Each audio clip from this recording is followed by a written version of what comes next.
Here we go. We're hot. Sure. There we go.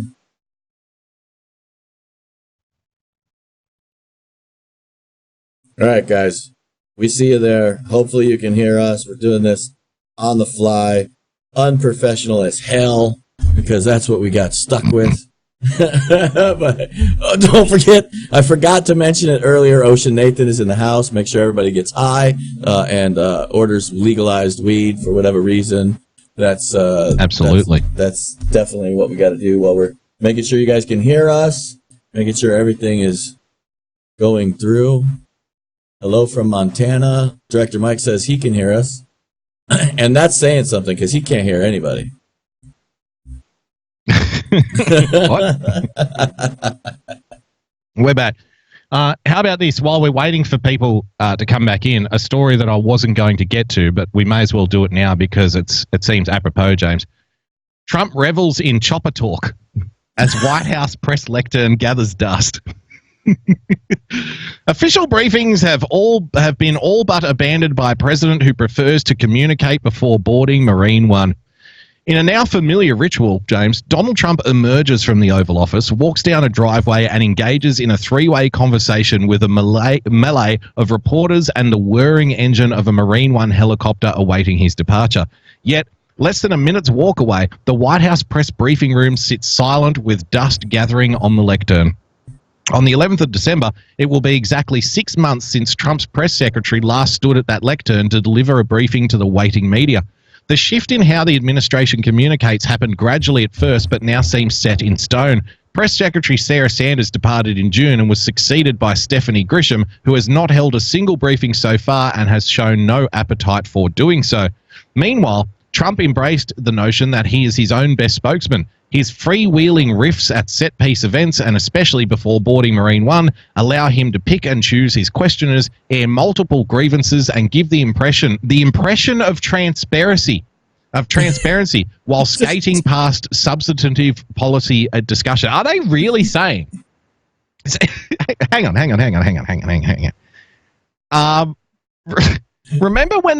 Remember when they were saying that President Donald Trump doesn't speak to the media enough? Right. When he arguably spoke to the media far more than pretty much any other president in recent memory. And then they got angry that Sarah Sanders was out there telling lies all the time. Oh, why are we talking to Sarah Sanders? Why aren't we talking to Donald Trump? And now Donald Trump talks to the press directly. He walks out there and talks to them directly in their face, like meters away from him. And they're now criticizing him because the press secretary isn't taking comments instead. I don't know.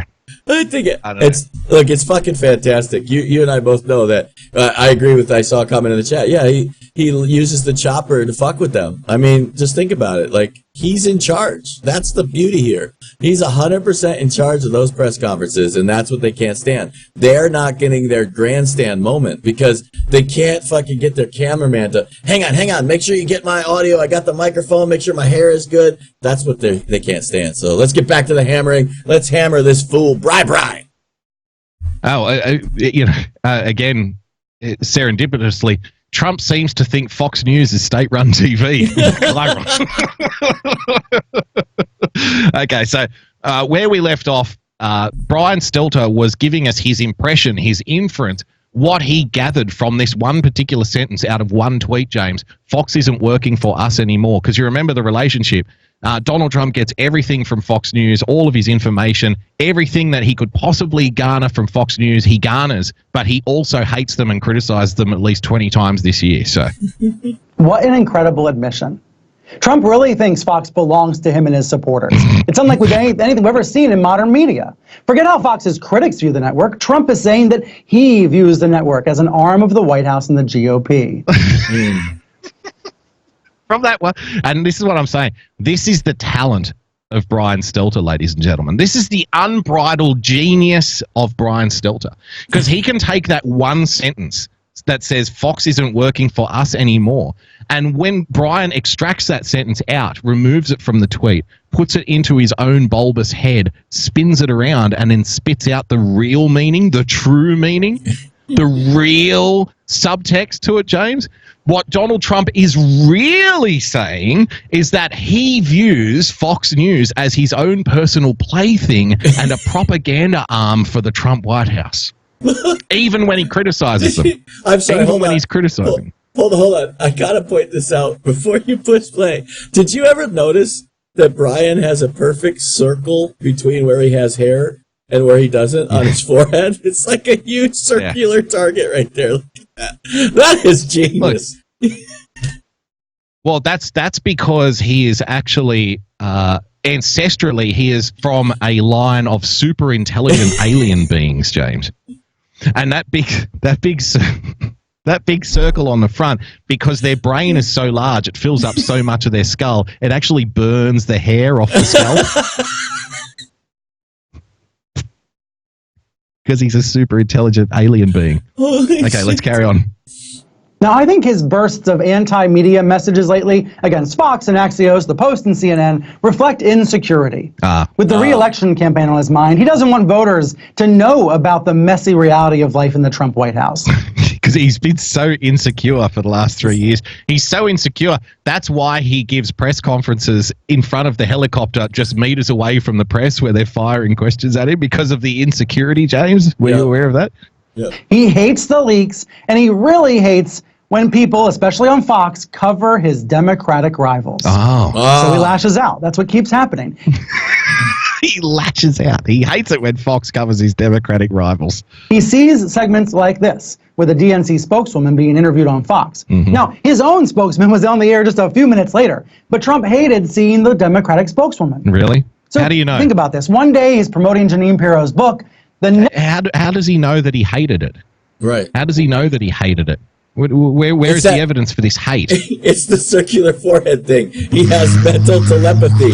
That's the radar dish that's actually behind that false face that he wears. There's literally like a little dish that collects all of Donald Trump's thoughts directly in, so Brian can translate them for his audience. I'm sorry, ladies and gentlemen. We need to go to a break. I am currently in the middle of a Donald Trump mind meld. I am going deep into the man's psyche to bring you the real news here on CNN. Next day, he's saying Fox is so bad that we, again, the word we, have to start looking for a new news outlet. And then what did he do the next day? He called in to Brian Kilmeade's Fox News radio show. Okay. This is Trump whiplash. Trump It's caused by his impulsiveness and Trump whiplash. Trump whiplash, baby. Whiplash. Let's have a look. his need for attention. I want to see Trump whiplash here. Look what he said to Brian Kilmeade. I'm not happy with Fox. I think, people think Fox is for me. Fox is good. Look, Sean and Laura and Tucker has really been very good for, well, Tucker's a little tricky, but that's okay. You were a solid, I used to say you were a solid 6, maybe a 7, but you're getting much better.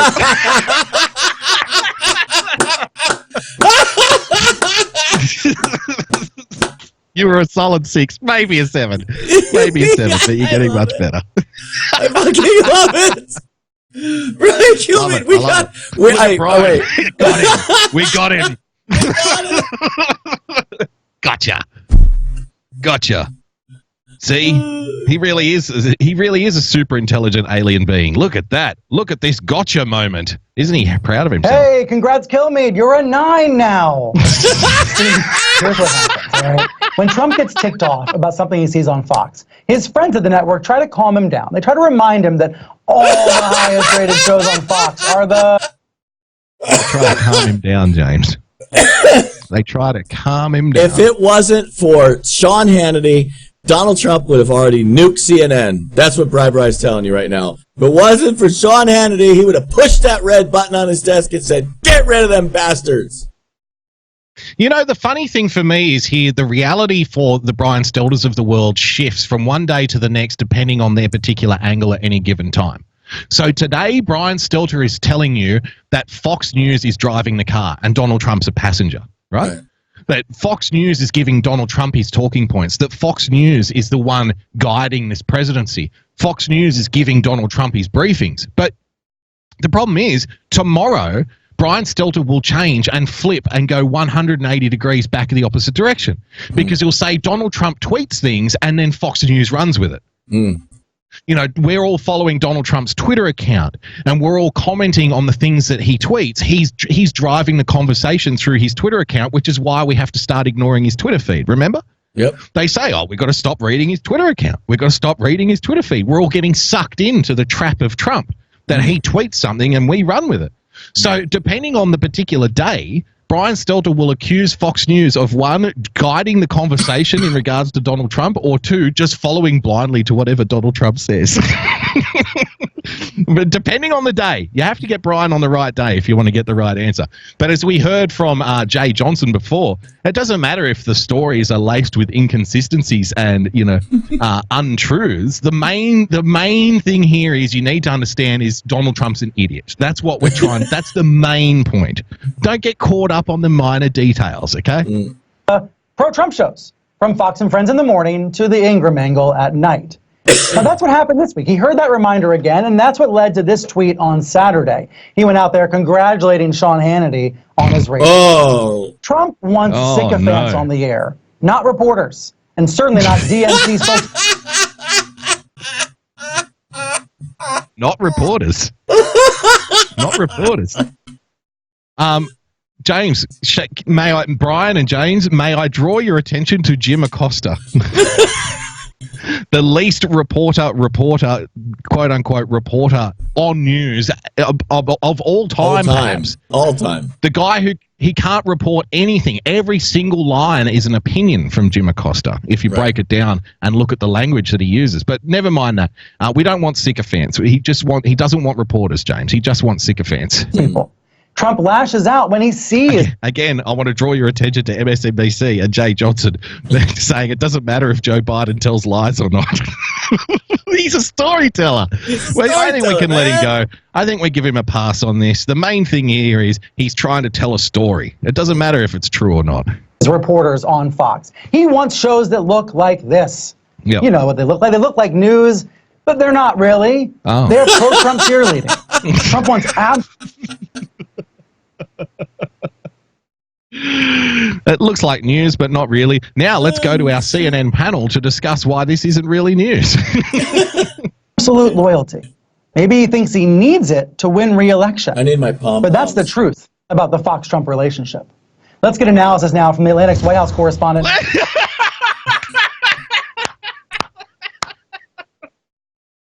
We have to see that again. Please hold on. Where's the reporter? Wait. Please show me a reporter.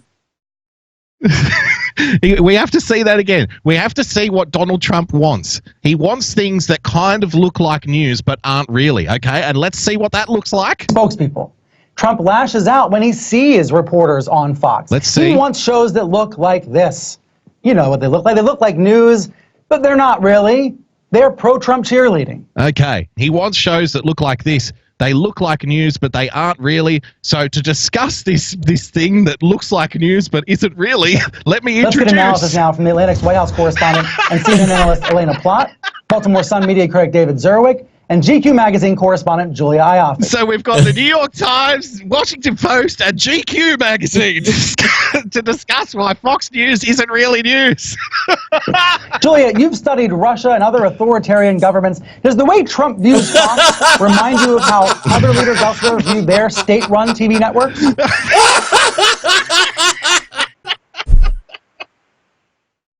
Julia, you've studied Russia and other authoritarian governments. Let me ask you, look at how serious Brian is. This is a serious question. There's that listening face.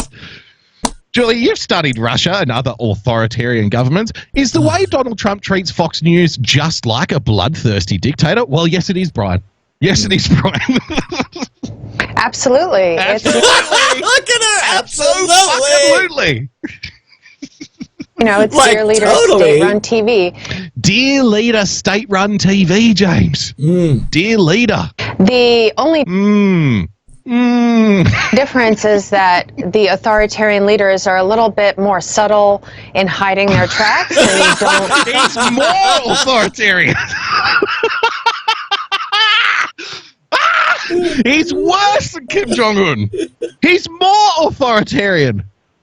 Because that's the thing that you notice if you study authoritarian governments around the world, James, the dictators and whatnot, the Kim Jong-uns on the world. The reality is they're really subtle about how they rule with an iron fist.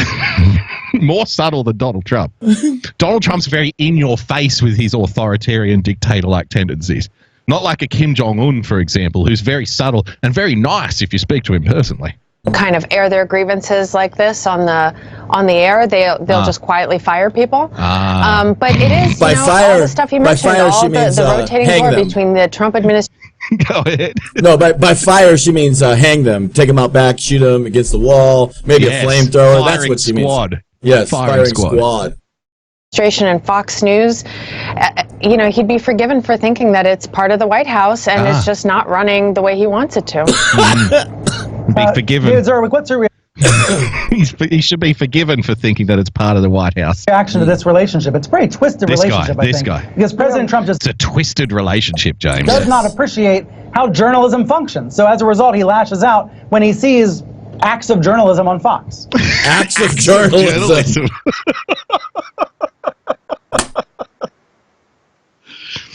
He doesn't appreciate. Do you think Brian Stelter and CNN appreciate how journalism functions, James? No. Do you think they appreciate how journalism functions?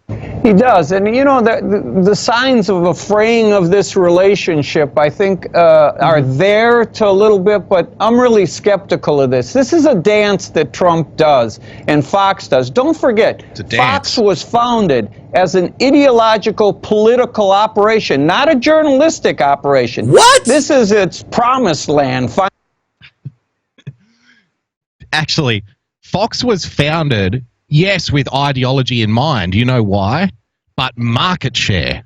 Market share. Market You wanna share. know- The reason it was founded with ideology in mind, that being conservative ideology, is somebody who, very intelligent, Roger Ailes, identified the fact that one half of the country their views were not being represented in cable news at all. At all. So they said, hey, we just need to be the opposite of CNN, of MSNBC, of ABC, because they're all the same.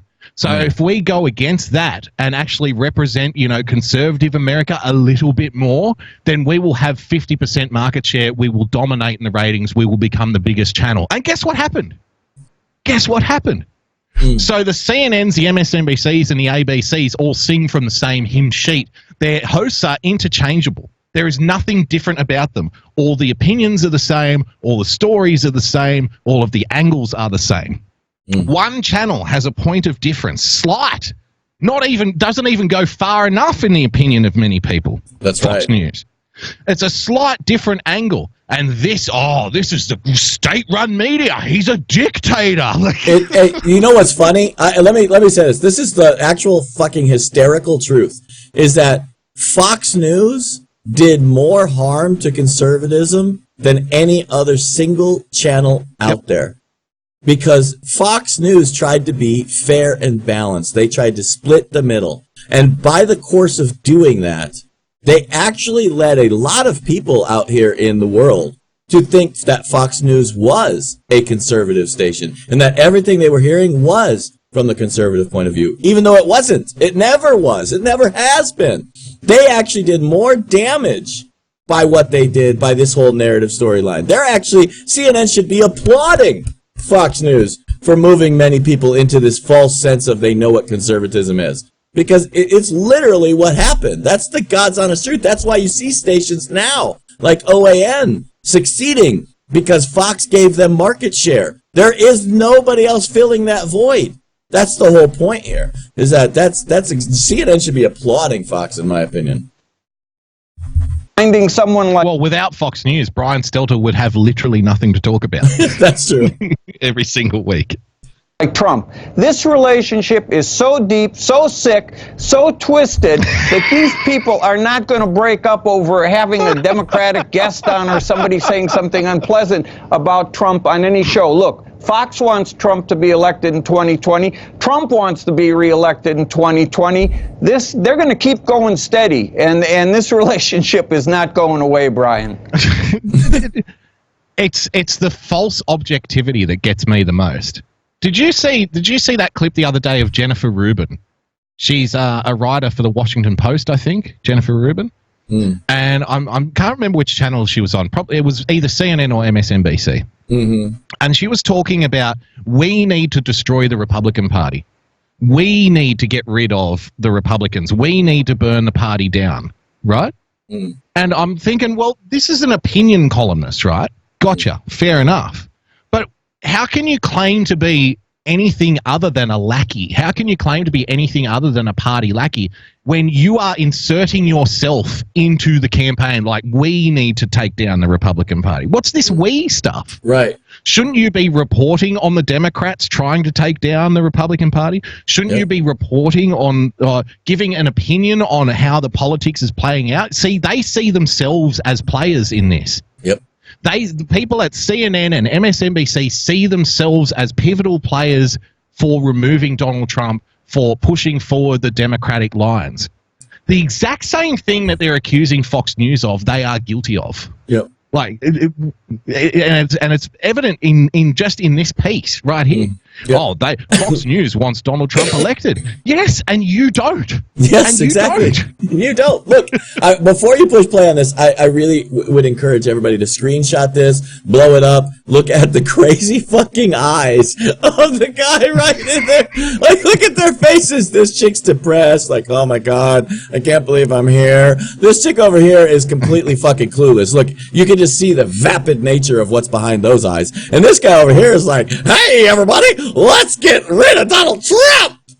I mean, it's fucking hilarious. It's sick. It's twisted. It's sick and twisted and disgusting, this whole relationship.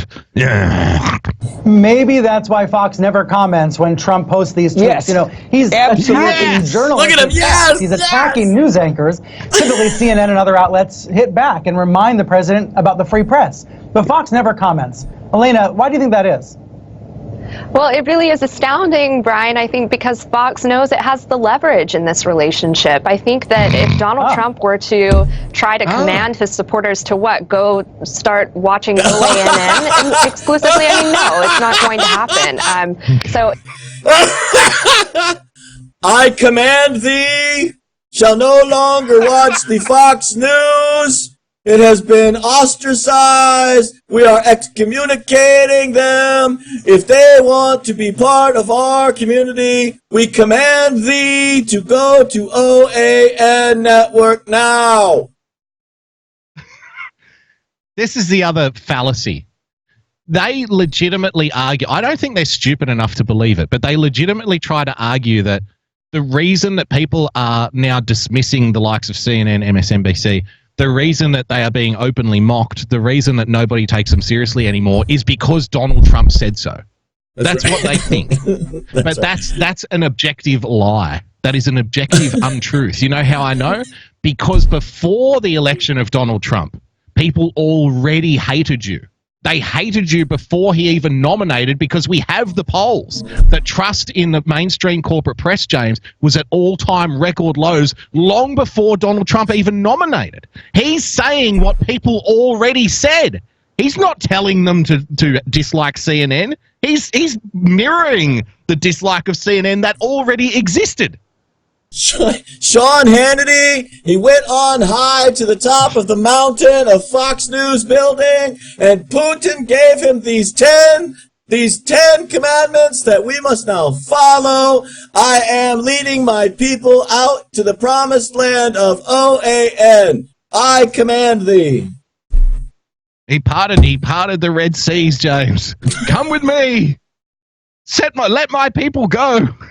You know, it's one of those few moments, I think, when you look at the president's dynamic. Because remember, he is the chosen one. He is the chosen one. Donald Trump, the chosen one, hath commanded thee to abandon Fox News. Donald Trump hath commanded thee.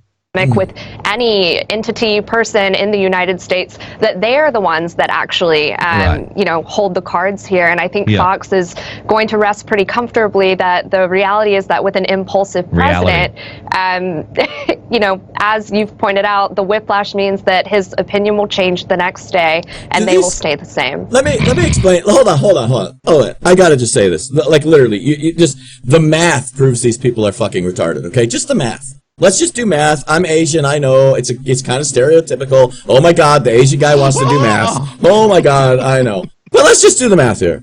Okay? Donald Trump has what? Arguably on all of his social media platforms, 120 million people that watch him. Do you think Donald Trump actually needs a single fucking network or newspaper at all? Anywhere on the planet? He doesn't need a single one. In fact, you know what they got?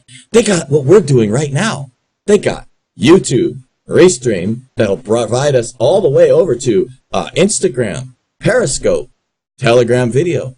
We don't need it. He doesn't need any of you fucking reporters at all from any network. It doesn't matter. Doesn't need a single one of you. In fact, you can all get fucked. We'll all just go on Periscope and watch Donald Trump. We'll all go watch Dan Scavino put together nice videos for us on YouTube. We can all go watch his Instagram account. He doesn't need any of you to do a press conference. In fact, they could just go live on multi-platform, just like we're doing, and read the comments. And we can even listen to lefty idiots like T.S. Argut, whatever the fuck that means. And we can listen to him and go, hey, there's a question. He wants to know why Russia's pushing propaganda. And the president himself can talk to directly the people. These people are retarded if they think that this is true. Like, just the math alone would actually increase his audience, not decrease it. I think you're right, but I think there's a reason. I think Donald Trump is an old guy. He is an old guy. And I think he's a very traditional, I think he's the kind of guy who still reads the New York Times. You know what I mean? Right. Like he's an old dude, so he understands sort of legacy media. He made a career out of using the media to his advantage, right? Yep. Like that's using it as for promotion. Getting the media talking about him. He was a legend at this long before the internet was really even a thing. So he understands it. That's why I think he still uses these people in the way that he does. Yep. That's why I think he still goes after like the Washington Post and New York Times, not because they're necessarily relevant, but because that's what he knows. Yeah. That's I'm not trying to sound like an insult here, but I think that there would be an element of truth to that, right? Sure. No, absolutely. Right, so Fox can just wait. I was just gonna say, sure, absolutely. There's absolutely that element to it. It's also they're good foils. These guys are great foils. Yeah. Think about it. He's been selling everybody like, hey, let's go make fun of this fucking asshole. Look at this fucking jerk off. He hates America. Like, literally, it's perfect foils for him to get out his message because he doesn't have to come out and do a fireside chat where he just, speaks in monotone voice and one speech delivery to us. He can really become the person that he is to us, a guy that talks to us through his Twitter feed and through his questions and how he answers these people. He's having a dialogue with the American people by using the media as a foil to launch him off of these different directions and different tangents. It's perfect. Absolutely. Until the next day for his feelings to change. Let me show you one soundbite, David Zurwick, that really sums up the week. Joe Walsh on with Fox Business Network anchor Stuart Varney. Walsh asked if the president's ever lied, and Varney said this. Stuart, do you believe this president lies? No. You don't believe he's ever lied? He exaggerates and spins. Yep. Okay, do you believe he's ever told the American people a lie? No. Nope. Okay. Okay. David Zurwick, You want state run? James, shall I go back to this? Shall we go back to our earlier piece here? Hang on just one moment. The comparison, Trump to me is a shield for him on this stuff. Right. Yeah. I'd give Joe a break. Joe's a storyteller. He makes his points through anecdotes, through stories, and is probably thinking, let's not get the small details in the way of a very powerful story. And so I'd give him a break on this. And apparently the person on whom he pinned Okay, so I'll give him a break on this. Brian Stelter is not so willing to cut anybody some slack, James, because Brian Stelter is wedded to the truth. That's right. You want state-run TV behind the Iron Curtain in 1961? State-run TV behind the Iron Curtain in 1961, James. Czechoslovakia, that's it. It's astonishing. Lou Dobbs is the same, and Trump loves Lou Dobbs. I mean, on that business channel, that's it. But that is one of the great, that's an astonishing clip. You know, and Varney thinks he's really being smart there by, you know, saying, oh, no, it's a spin. Oh, no. Let's listen to this guy. Varney's not smart. He's made himself one of the wealthiest business guys out there. But this guy from GQ Magazine, he's smart. Oh, no, he's not from GQ Magazine. He is the media critic for the Baltimore Sun. You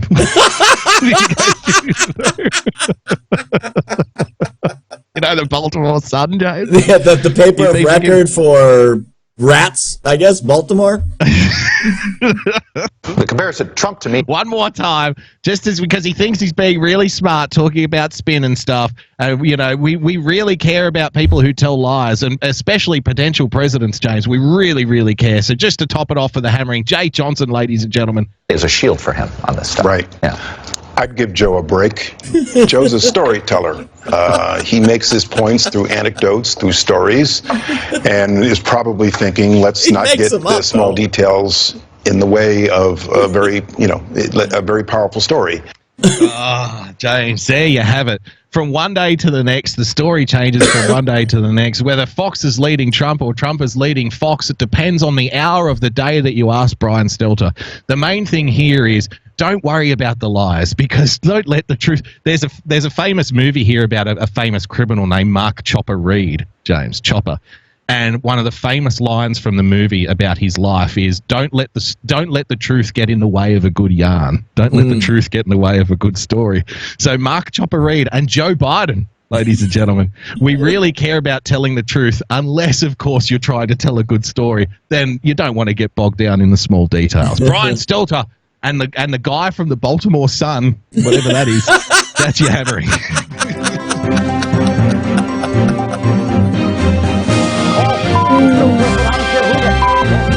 Stop the hammering. Folks, that is all the time we got for you today. Sorry about the technical difficulties, but we can't control these things. They just happen. But if you want to follow him, you can follow him at Boogie Bumper. If you want to follow me, you can follow me at Real Person PLTCS. If you want to follow us, you can follow us at TAV Show, and you can find all our prior episodes on TAVshow.com. Take care, and I can't even find the damn button. We will see you next week. Aloha. Have a great night. Do you remember when...